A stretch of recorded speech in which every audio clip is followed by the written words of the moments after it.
Welcome to a special episode of the PowderKeg podcast ahead of the Chargers' Thursday night football clash with the Minnesota Vikings. I'm your host and front office expert, Kyle DiDomenicantanio, and joining us as always is our resident coach, Ryan Watkins. We've got a big one this week as our Chargers prepare to face the Vikings on the early island game. Ryan, how you doing, buddy? How does a British guy like yourself handle a game that starts late, even for us on the West Coast? It depends how late and what day it's on, but a Thursday night game when I go to work on a Friday, that prime time is too much of a difference. So I get up early and watch it on delay, and just mute everything, every device. I have to just do it in order, otherwise one gets through and I'm miserable because I've had the result ruined. But yeah, it's always a challenge, but that's the life I live as a British fan of a West Coast team. I mean, do you guys do anything locally? Because obviously, I in my mind, I'm like Thursday night can go one of two ways. It's either you can have fun with it and you can just commit to it, or you just feel like I do. My beloved Reading Football Club. They play in a league called the EFL, and they play on Tuesday nights, and it's often 8 p.m. kickoff. And I'm like, you know what? It's cold. I'm warm at home. I'm just gonna watch it on TV. So, do you guys do anything? A lot of times I'll do something with our family. That's We'll nice. try to get together for a happy hour or something like that because that's you got happy hour bonuses or discounts at 5:15 p.m. Or you're just watching it at home. Same deal. It just depends on what the vibe is that week. For us today, we're gonna just be watching it at home. I have a hockey game tonight at 8:40, so I've got to leave the house at 7:50, race to the rink, crack one probably, and watch it on the TV in my full gear as we're getting ready to warm up, and then I'll pluck her out on the ice. So we'll see. Hope I get to watch the ending in that way, not as I'm frantically putting on my gear or something like that. But we'll see, man. But yeah, before we dive into Thursday night's game, Ryan, let's quickly recap last week's tough loss to the Colts. What are your quick takeaways from what happened? It looked like an absolute train wreck. So tell me, man, what went wrong specifically on defense, and what can we learn from it moving forward? I mean, with the other games where we've lost by a significant margin, or what should have been a significant margin, I've always felt there were moments when we were in this. We got steamrolled in this one, dude. I've rarely felt like a Harbour-led team has just been completely outmatched in so many areas. It didn't feel close for most of the game. Offensively, we saw some struggles in areas that we expected, like the pass protection. But for me, the scripted part, right at the beginning, that's where the game, Harvard teams love to get out into a lead, or at least, get points on the board, start the game, long drive, keep everything on schedule, put everything on the field on tape so that they can go and analyse it while they're doing their similarly long drive at the beginning. And it just put the team in an untenable position to be three and out, and then on the other side, touchdown, touchdown, touchdown. I mean, that's on offense, and the big thing I take away from offense is how can you not be romantic about football? Justin Herbert made some throws that just remind you that he's basically a demigod, just built to throw a football like a piss missile. I mean, it was wild. Piss missile sounds more excited as the British way. We just say piss missile, but piss missile adds a little extra Extra flavor on syllables. that. Oh, yeah, and it wasn't just the throws either, man, but how he was moving in the pocket, which you've got to do, and you've got the front that we have right now. Stiff arming an edge rusher, spinning, ripping the ball 40 yards downfield on a frozen rope. It was, to put it plainly, like superhero shit. But it's not really what you want to see out of your quarterback. It's entertaining, No. but I would much rather see him be able to just take a couple steps back, have a very solid line in front of him, and then Sip a rip it. drink. Just yeah, keep it casual, man. So pretty incredible seeing on the other side that's what Daniel Jones had. Ryan, did you know that the Colts haven't given up a sack on a single third or fourth down this season? It's crazy. It's That can't polar be a opposite of real what we're stat. dealing with. It's insane. What planet is that? That's not even like football. They're playing some other sport, man. I mean, that would go some of the way to explain what happened on defense, then oh, There you go. It's yeah, I mean, before we get into some of the details on Minter's defense, I just want to say that, what we saw from the Colts is what you and I get on this show every week and talk about wishing we had regarding our offensive line or just the trenches in general. Hopefully Harbaugh and Ortiz have walked away from this and gone, you know what? I'm watching how the Colts have built this offensive line is something that we really need to try to bring back with us. Specifically, Ryan, I'm talking about, normally you see a team that isn't the Colts now that this is coming to my attention or the Ravens before was another team that was this way, that they could let go a guy that is either one of the top positional players available in free agency, and I'm talking Ryan Kelly and Will Fries, and they can let them go, and the next season they don't miss a beat. They just keep rolling. And it's because they address the need at least a year before the need presents itself. They drafted 2 players with their 3rd and 4th pick last year in the 2024 draft, not the 2025, but last year, the 2024 draft. And in Tanner Bortolini, sorry, I'm the Italian. I'm supposed to be able to say these names. It's terrible. And Matt Goncalves, or however you say that name. Gosh, rookie stuff over here. But both of them showed out when Will and Ryan were out last year. They both missed a few games. Both of those guys got an opportunity to fill in. They played respect. Like they played good football. So they were able to showcase to the Colts, hey, you can move on from these guys. You don't need to pay Will $17 million a year. And, we can transition away from Ryan because Ryan is getting older and he's had some concussions, and you've seen what's happened with him on the Vikings. More on that later. So just that foresight of drafting those guys early and then really giving them that year to transition, that's why you, me, our friends at Stormcloud, everybody on Twitter, we were saying, we need to draft a center in 2024. And then we didn't. And then we needed to in 2025. And we didn't. We're like, man, the Bozeman experiment or experience, because it's beyond an experiment at this point, would have been so much different if there was this inkling of hope that, hey, we're dealing with this now, but we're transitioning this guy in. Instead, we're seeing we've got this glaring hole on our offense and we don't have a solution for it.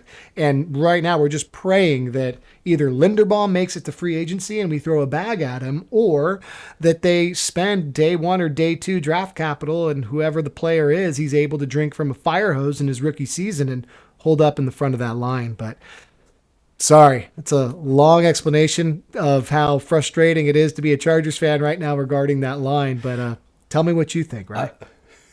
Well, I just had this thought with that. What about if they've already done the move? What about if it's Zion as the future center? No. I'm just not going to go there. It's also on an expiring deal. Yeah, but pay him as a center is cheaper than the guard. But no, I couldn't agree more. The contrast between what we were putting out on offensive line and the Colts, like, you could just see it so much. And also that Colts front was like offensive line just played games with our front. Like it was a contrast. And overall Stackers offense though, I have to say I think I walked away from that I walked away from the tape review, and I just think it's one of the most buttoned up units on either side of the ball that I've seen in all the years that I've been watching all 22, which is 6 years now.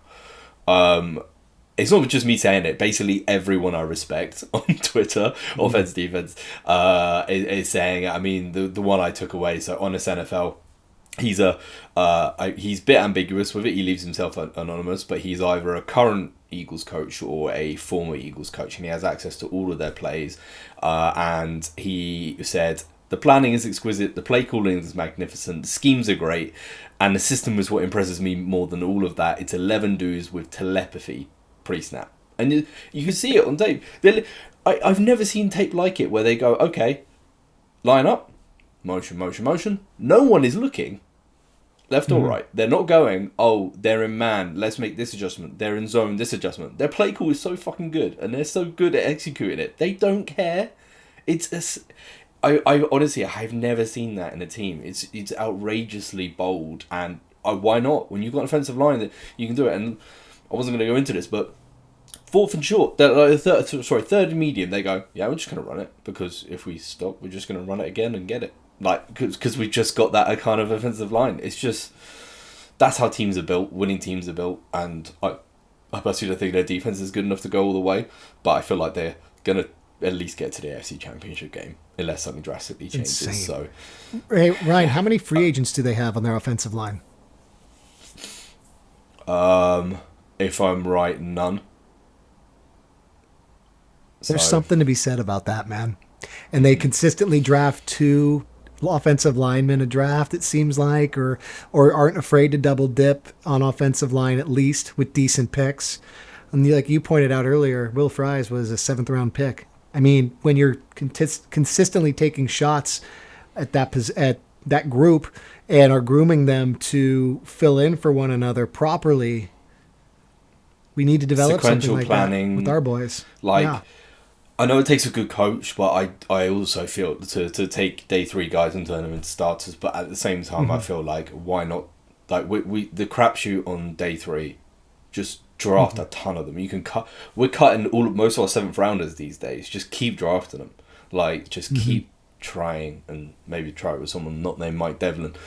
But let's look at like Minter's defense, because surprisingly, I came away from the All-22 more positive. I know it sounds crazy. It's because I went away from that game, and my biggest takeaway was the players weren't executing. Yeah, there were problems in the play calling. Yeah, but I was so worried that I was going to wake up, put on the tape, and review it, and go, Minter's done. Yeah, Minter's been figured out, and he can't adjust no matter what he tried. And that's not the case. The players were almost there. They were almost tipping the ball. They were almost making tackles. The fit was still there. In terms of the philosophy of it, the scheme of it, the players were just not executing that. And that is obviously an indictment on Jesse Minter and his staff, but what I don't want to see is every play call is just wrong. Every scheme, like the quarters, we're still covering really well, deep, passing off things when we're in quarters. Obviously, when Minter now has to switch things up, he has to play more cover 3 to match the run fits, and that's where the problems start to arise. But again, this is a criticism of us as well, but I was just so relieved that it's not broken. This is not Staley's, and anyone comparing him to anything to do with Staley, they're opposite ends of the scale right now. So I'm a little bit relieved, even if I'm still very worried about the fact that without players executing at the level we need them to, this system won't work. So, yeah. I think they played above. Sorry, go ahead. Yeah, right? sorry, go. No, they played above their talent last season. We have to admit that. Like, Minter had them playing above it, and the gamble to not invest in that again may have been a bit too much. Yeah, I mean, one thing I noticed that fans were saying online, and you could see in highlights or lowlights, whatever you want to call them, depends on who you're talking to, on X, was, being in a 3rd down situation, 3rd and short, 3rd and medium. It's 3rd and short, and we still have 2 safeties high, and we're playing like soft zones, and it doesn't seem like we're playing the run aggressively enough. Were you seeing things like that, and where were some of those miscues?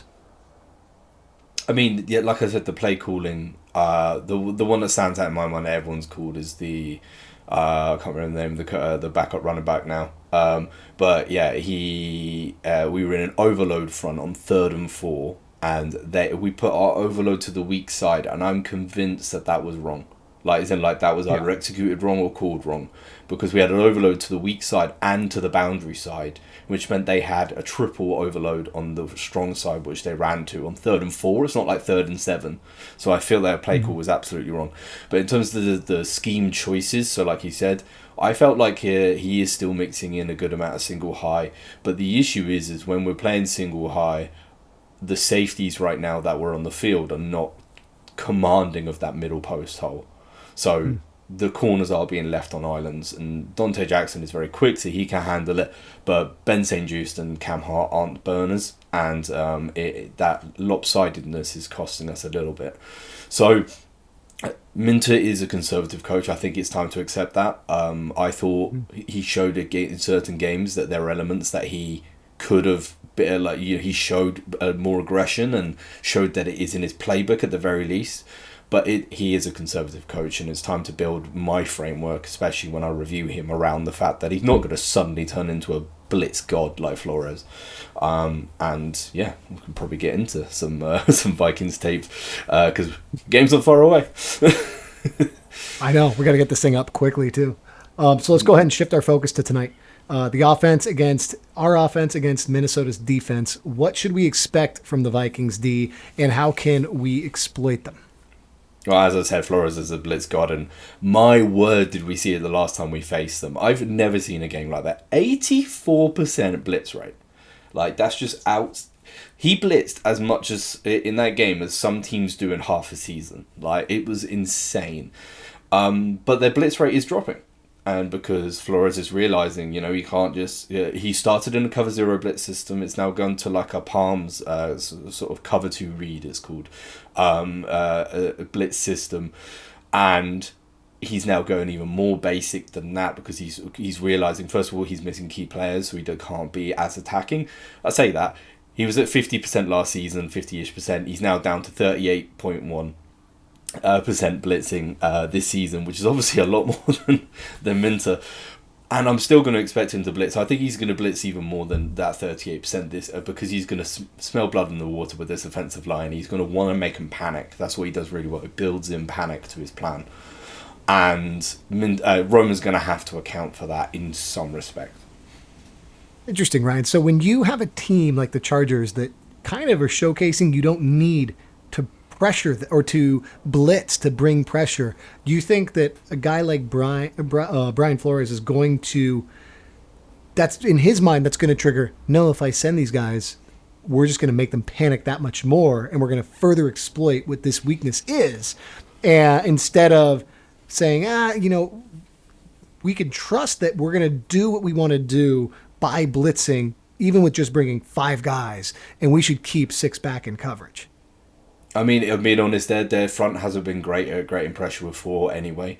So I feel like that blitz has come as a sort of symptom of their failings. Their free agents have not been very good.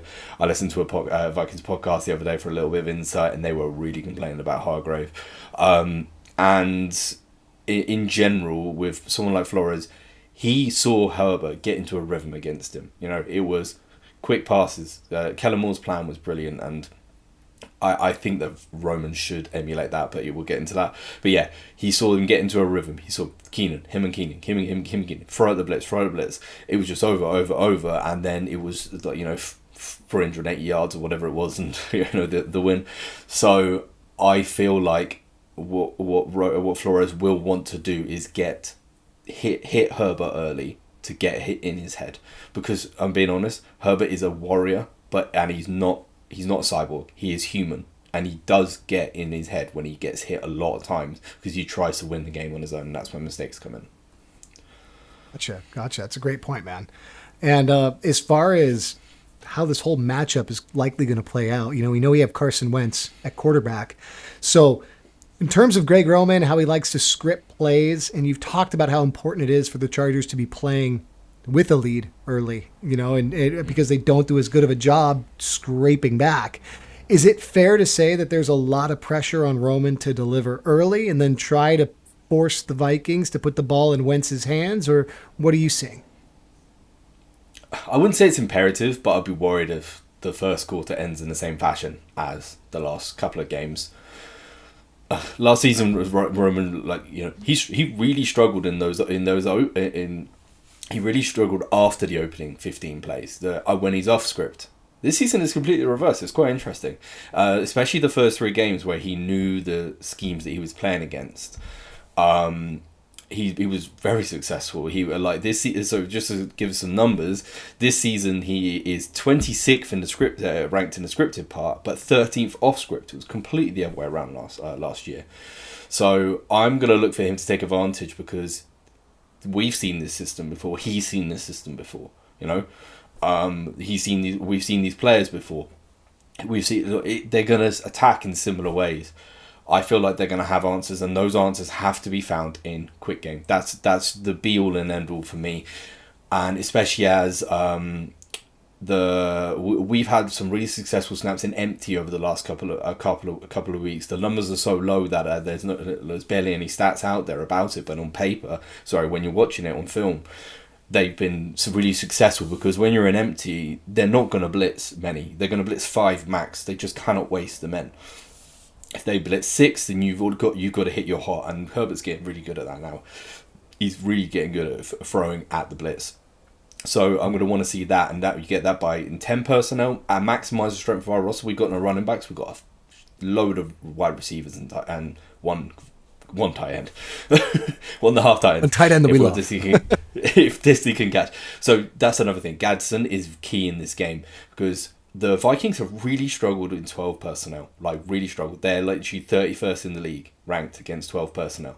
So, and what we're going to look to do is basically say, okay, we're going to be in 12 personnel. Well, in reality, we're going to have a Gadsden in the slot, 2 wide receivers, and Dissy on the end, which gives you an 11 personnel look, which means we can play spread and pass from spread in 12. That's using Gadsden's unique skill set as a former receiver that's turned into a tight end. Love that. So, yeah. Nice.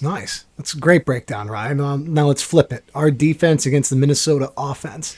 I think this is a really funny matchup, man, because we're playing a team that's been in quarterback carousel mode, similar to the Colts. Colts have been taking on new quarterbacks every year, it seems. The Vikings are now in this mode where, they had Kirk, and then they had Darnold, now they have JJ.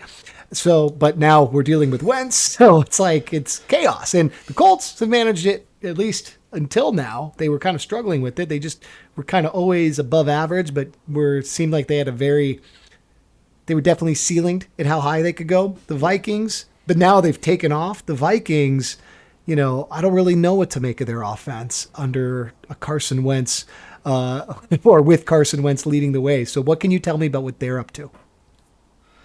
I mean, first of all, I saw something just before coming on air that Kevin, in that same graph where I saw that Roman was up to 13th off script in terms of EPA per play. Kevin O'Connell is shockingly like the last in both categories in terms of play calling EPA. Yeah, off script, on script. Obviously, that is a Carson Wentz stat. That is an early JJ McCarthy. By the way, JJ McCarthy, this injury does not take that long to heal. He was soft benched. Yeah, absolutely, he was soft benched. Interesting. So, but to protect him later in the season, it's not necessarily he was better. Carson Wentz was better than him. It's just they couldn't put that out on the field. For the rest of the team, for his mentality, he's a very confident dude. So yeah, they couldn't put that out there. But I want to talk about the run. The run first, because the Vikings went into the offseason and they attacked it like Quasi. I'm not even attempt to pronounce his surname. It's cool, but I can't pronounce it. Their GM, he went ham in free agency, and he attacked it. And 2 of the key guys we talked about that we wanted, that the Colts had in Will Fries and Ryan Kelly, they started the season with gap scheme, because those guys are gap. Ryan Kelly's been off the field most of the time. He's still their best graded run blocker, but he's been off the field most of the time. Will Fries is the only guy that's been healthy out there, like in every single game out there. But they're having problems. So then Aaron Jones, their gap runner, went down. So then they had Jordan Mason, and he specializes in zone runs. So they've switched it. So now they're at 58% zone runs, 35% gap. So completely opposite. That's not suiting their by Fries, Kelly, all of their backups. It's not really suiting them, and they had 3 of their 5 starters have a PFF grade of below 54 in their zone run blocking. So, and the good thing is that the last time we were facing a really zone heavy team, we did really well with Tart, Mack, and Tooley hunting, because Tart loves that backdoor cut, and I think they're gonna have a big day, especially if Kevin O'Connell sticks to his guns and runs laterally, even though Aaron Jones has returned. Yeah, with that news of Aaron Jones returning, I wonder if they'll turn back to those gap concepts that you're talking about, or if they stick with zone and slowly ease him back onto the field. Also, it's hilarious how we wanted so desperately to see Kelly and Fries back in March. Like, we wanted them on the Chargers so bad, but we're seeing them struggle. I mean, Is that because of what you've talked about, how they've had to switch scheme a little bit, and because so many guys have been hurt, or are there other issues? Like, how have they been in pass blocking, for example? I'm definitely going to get to that, but I think I've learned one thing from this exercise and the L'Jarius Sneed and the JC Jackson thing is there are very few positions where I'm willing to spend money in free agency anymore. Like, I'm with Ortiz here. Just because you have the cap space doesn't mean you should spend it, because then you hamper yourself in future years. Trade. That is the answer. Yeah. Yeah. Trade. Find guys. Cast them off. Get the comp pick. Trade. Like, I don't want to see big free agency classes anymore. But yeah, anyway.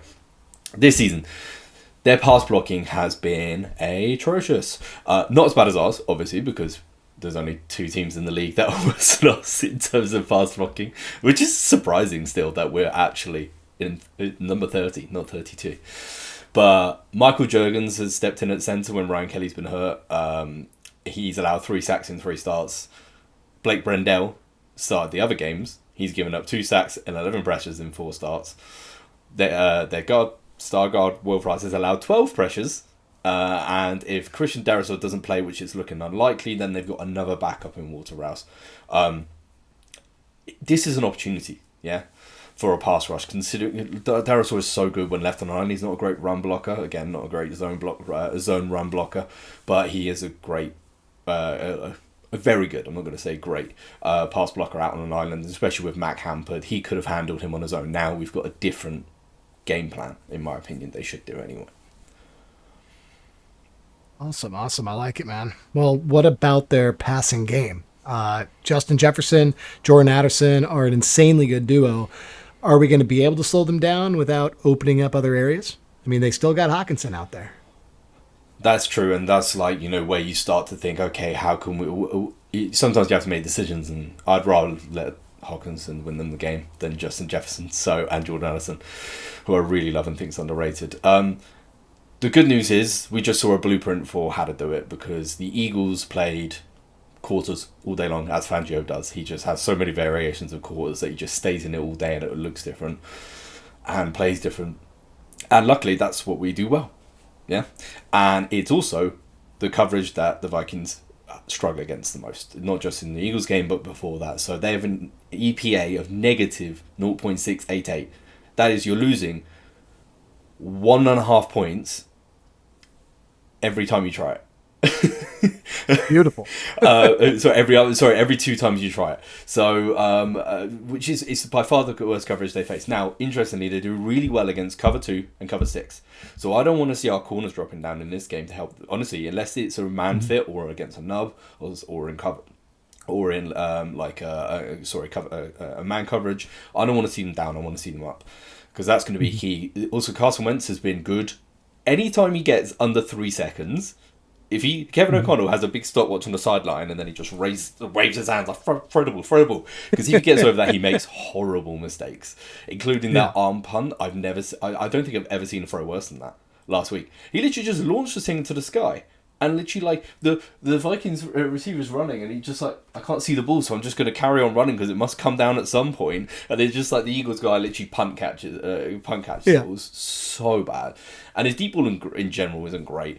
And Jordan Addison makes him good. There was one where he was wide arse open, and he still has to make a toe drag catch at the sideline. There was no one near him. It was just that bad of a throw. So I think he brings an incredibly exciting, watchable brand of football. Whether if you can sit back with a drink and just try to enjoy it as a fan of football and not as a Charger fan, whether he's on point tonight or whether he's a disaster, Carson Wentz is like a who else is like that? He's like Will Levis in it. That's what he thought. Yeah, it's electric. He's like banana mayo boy. Like, yeah, he's just like but like not as fun. But yeah, I'd hate to be a Vikings fan, man. Their team's so good around it, if they weren't injured. But Justin Jefferson is always a problem. So there is a fallacy in football that I have been waiting for an opportunity to say about. So this is my opportunity. Double coverage is not usually a thing, right? You can hear Bill Belichick talk about it when they played in the Super Bowl against the Rams. That is one of the only times you'll ever see a true double team game plan. And it's called capping, right? It's not double teaming. You don't get two guys who are in man coverage. Yeah, you get one in a shade of man coverage down the line of scrimmage, and you have another one on the opposite side who's capping over the top of them. Yeah, and that is only usually when it's in trips with someone to the weak side. Then you get your weak side safety to track, read them first, rather than the number 3 over here. You read them first. It's very rare. Jefferson gets it, deservedly so, and we should be putting that weak side field safety on him capping. That is going to leave the corners on the outside, on the other side, one-on-one with Jordan Addison. And that's going to be Dante Jackson. That's what I'm going to want to see. And Ben St. Juste did a really nice job of it. Actually, he made a really nice play against Alec Pierce. So, that's another one who can do it. He has got just about the speed to do it. So, I'm just, Carl, what have you taken? What do you think is going to be a key in this game? You mentioned Hawkinson. I haven't talked much about him. I mean, I'm not thinking Hawkinson as much, Ryan. I'm wondering if Vidal can. The thing that concerns me the most about this game is really our offense still, because we've just been such a. I still trust Minter to have a decent game. We played against one of the top offenses in the league last week, and with how our team as a whole has been struggling, I'm not surprised that we got the barn doors blown off us. And when you come back and tell me, no, like assignments were still there, like we still were playing decent, we were just we were just close consistently, but we just weren't quite there. We were just getting beat. We were beat. I still have faith that the defense is going to do enough.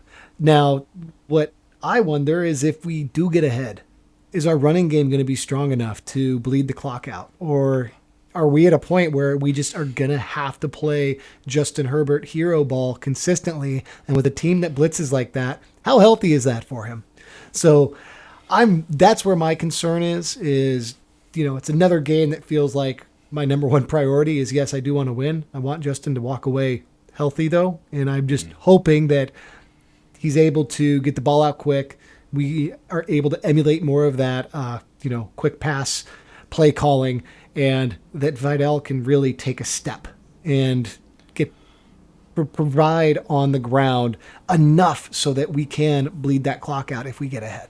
But we'll see, man. I mean, just off the back of that quickly, the good thing is that we may not have hit it much, but Greg Roman is sending Vidal out on more quarterback friendly check down routes. Herbert turned it down, which I just love when he's got someone literally, I can throw it to you and you're going to get 15 yards. I'm going to hit the whole shot 45 yards down the field, 2 yards outside the sideline where I know Keenan's going to make me good. That is just that's the Herbert we've not seen. He's just turning down easy work, and I love it. It's something he's finally undone what Joe Lombardi did to him. So overall, Ryan, what do you got? Your prediction for the game? Win, lose, score? I'm surprisingly okay with saying that I think we're going to win.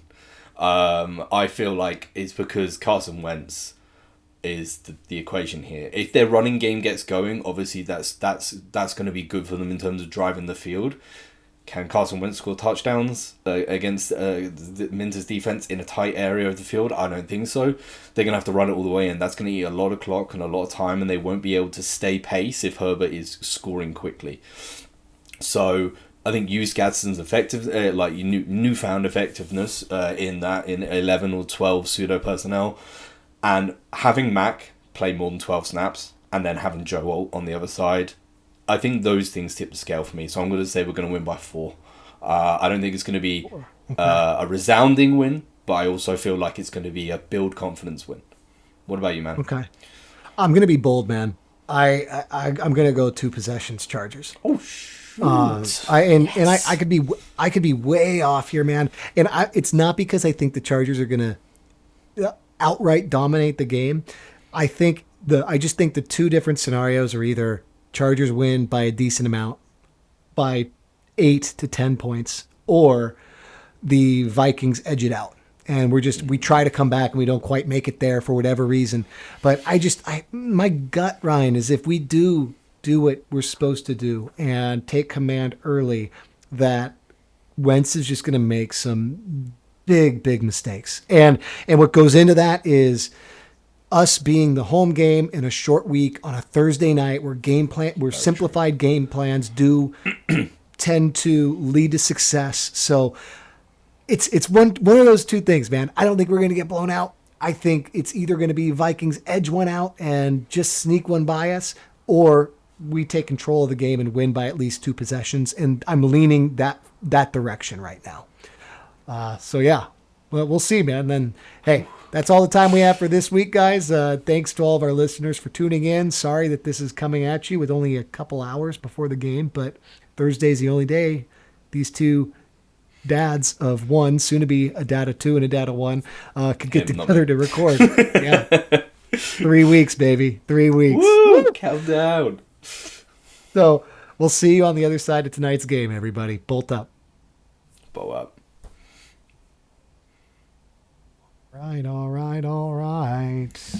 I don't think we need